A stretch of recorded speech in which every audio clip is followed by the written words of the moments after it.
మీరు అసలు విమర్శన చేయొద్దు, మాట్లాడనవద్దనక అసెంబ్లీ వచ్చి చప్పట్లు కొట్టడానిక, మీరు వాగే సొల్లుడు విని చప్పట్లు కొట్టడానిక అధికార పక్షమా ప్రధాన ప్రతిపక్షమా ఉండాల్సింది?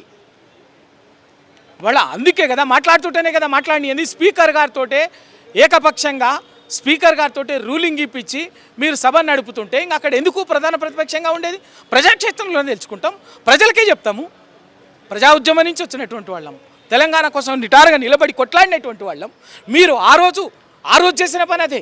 ఆంధ్ర సీమాంధ్ర తెలంగాణ వ్యతిరేక శక్తులకు తొత్తులుగా పనిచేసి తెలంగాణ ప్రయత్నాలను తాకట్టు పెట్టి మీ రాజకీయం కోసం వాళ్ళ ముందు బానిసలుగా ఉన్నటువంటి వాళ్ళు. ఇవాళ మీ బండారం మళ్ళీ ప్రజలు ఏదో అధికారం ఇస్తే మీకు ఇచ్చినటువంటి అధికారాన్ని ఉపయోగించి తెలంగాణ హక్కులు కాపాడే ప్రయత్నం చేయకుండా, తెలంగాణ గోదావరి కృష్ణా నదీ జలాల్ని తెలంగాణకు వస్తున్నటువంటి వాటిని కాపాడకుండా విషంగక్కి ఆపి, ఎందుకు ఆపిరు చెప్పండి? 2 సంవత్సరాలు అవుతుంది కదా అధికారంలోకి వచ్చి. పాలమూరు రంగారెడ్డి ఎందుకు పూర్తి చేస్తలేరు? ఎందుకు ఆపిరు పనులని చెప్పండి? అదే కాళేశ్వరం మేడిగడ్డ ఏమైంది? చిన్న సాంకేతిక సమస్య వచ్చింది, అదే ఎల్లంటి పూర్తి చేస్తానని చెప్పింది. ఎందుకు ఇవ్వలే? 2 సంవత్సరాలుగా మీరు దాన్ని ఆపి విషం కక్కడము,